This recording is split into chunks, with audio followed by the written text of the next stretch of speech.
Assalamualaikum warahmatullahi wabarakatuh.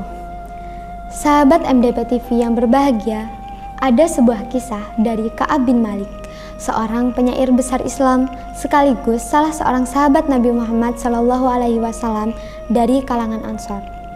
Ansor adalah orang-orang Madinah yang menolong Rasulullah dan membela agama Islam dengan segala apa yang mereka miliki. Namun, Ka'ab mengungguli yang lainnya. Melalui jihadnya dengan pedang dan lidahnya, tangan dan kata-katanya, ia hadir di medan-medan perang, berperang dengan gagah, berani, sekaligus melepaskan bait-bait syair yang mengguncang musuh-musuh Allah dan membela agamanya. Ka'ab masuk Islam di awal-awal Islam masuk ke Madinah. Bersama rombongan kaum Ansor pertama, begitu cahaya Islam menerangi Madinah, ia langsung menyusup ke dalam jiwanya. Maka dadanya lapang menerima iman. Dia pun memeluk Islam dengan penuh keimanan dan membenarkan Rasulullah. Saat Baiat Aqobah kedua, Ka'ab berangkat ke Makkah bersama 72 orang laki-laki dan 2 orang wanita yang merupakan angkatan Islam pertama di Madinah. Mereka bertemu Rasulullah di Aqobah, membaiat beliau di atas Islam, melindungi beliau dan mendukung beliau. Ka'ab tidak hanya memerangi kaum musyrikin dengan lisannya, dia membela Rasulullah dengan bait-bait syairnya. Lebih dari itu, dia berjihad dengan pedangnya, ikut serta dalam semua peperangan bersama Nabi, kecuali Badar dan Tabuk. Ka'ab tidak ikut dalam perang Badar, bukan karena kesengajaan atau meremehkan, karena beberapa sahabat Rasulullah yang lain juga banyak yang tidak ikut serta. Mereka tidak menduga bila kaum muslimin akan berperang. Ka'ab berkata, "Aku tidak ikut dalam perang Badar, dan Nabi tidak menyalahkan siapapun yang tidak ikut, karena pada dasarnya beliau berangkat untuk mencegah kafilah dagang Quraisy. Dalam perang Uhud, Ka'ab memakai baju perang Rasulullah yang berwarna kuning, dan Rasulullah memakai baju perangnya.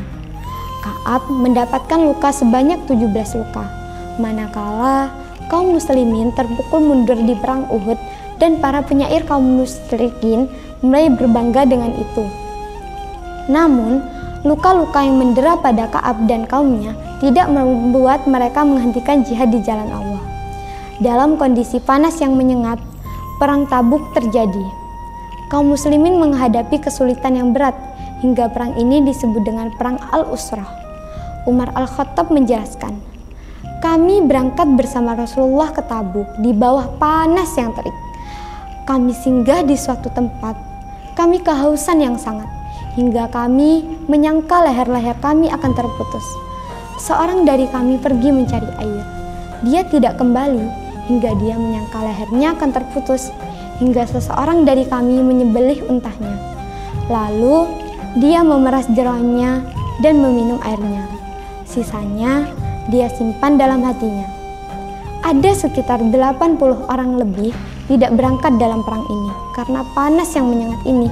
Kebanyakan mereka adalah orang-orang munafik yang terbenam dalam kemunafikan atau orang-orang lemah. Rasulullah berangkat pada perang itu ketika buah-buahan sedang masak dan pohon-pohonan menjadi rindang. Rasulullah dan kaum muslimin yang bersamanya sedang berkemas-kemas, dan ia pun segera pulang untuk bersiap-siap bersama beliau. Tetapi setelah ia pulang, ia tidak melakukan apa-apa. Ia berkata dalam hati, "Aku bisa melakukannya, kapan aku mau." Begitulah keengganan tersebut menyergapku. Sementara orang-orang terus berbenah dengan serius. Maka pada pagi harinya, Rasulullah dan kaum muslimin yang bersamanya berangkat perang. Sedangkan ia belum melakukan persiapan apa-apa. Ia berkata, ia akan bersiap-siap setelah 1 hari atau 2 hari lagi. Kemudian ia akan menyusul. Keesokan harinya, setelah mereka berangkat agak jauh, ia berniat untuk bersiap-siap. Namun, ia kembali dan tidak melakukan apa-apa. Hal itu berlangsung terus padanya, hingga mereka berangkat dengan segera dan ia tertinggal perang.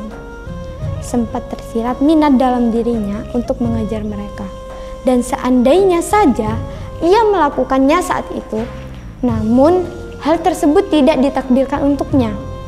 Maka Setiap kali ia keluar di tengah-tengah masyarakat setelah keberangkatan Rasulullah, ia merasa sedih karena tidak melihat kecuali laki-laki yang tercela karena kemunafikannya atau orang-orang yang diterima uzurnya oleh Allah dari kalangan kaum du'afa.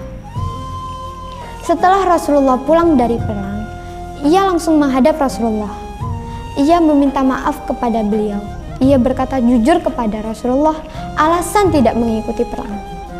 Rasulullah memaafkan dirinya. Demi Allah, Allah tidak memberikan sebuah nikmat kepadaku yang paling agung dalam jiwaku setelah Allah memberikan hidayah Islam kepadaku daripada sikap jujurku kepada Rasulullah, yaitu aku tidak berdusta kepada beliau yang dapat menyebabkanku binasa seperti binasanya orang-orang yang telah berdusta.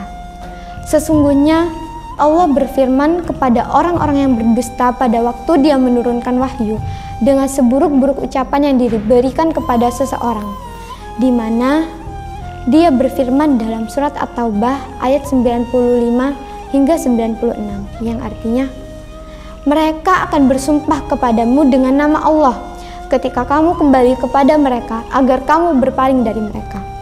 Maka berpalinglah dari mereka.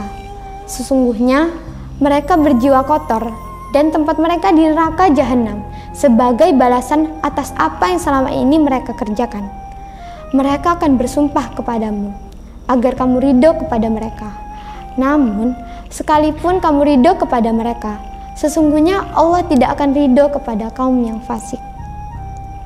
Quran Surat At-Taubah ayat 95 hingga 96. Ka'ab sangat menyesali ketertinggalannya dalam perang Tabuk, sehingga dia sampai keluar dari keluarganya ke Ar-Riqah.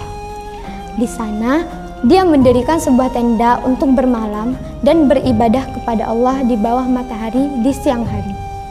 Kemudian, dia kembali ke Gunung Salah. Dia tinggal di sana dalam keadaan berpuasa di siang hari dan pulang ke rumahnya di malam hari, hingga taubat untuknya turun dari Allah. Kebahagiaannya tak terlukiskan. Ka'ab hidup hingga zaman Muawiyah bin Abu Sufyan, di mana dia wafat sekitar tahun 50 Hijriah dalam usia 77 tahun dan dalam keadaan buta di akhir hayatnya. Sobat MDB TV yang dirahmati Allah, dari kisah Ka'ab bin Malik kita dapat belajar bahwa manusia tidak luput dari kesalahan. Namun yang penting adalah bagaimana kita menyikapi kesalahan kita. Apakah kita berusaha menutupinya dengan dusta atau mengakuinya dengan memperbaikinya dengan jujur? Apakah kita melarikan diri dari tanggung jawab atau menghadapi konsekuensinya dengan sabar? Apakah kita merasa sombong atau rendah hati? Apakah kita berhenti berusaha atau terus berjuang? Sekian dari saya. Wassalamualaikum warahmatullahi wabarakatuh.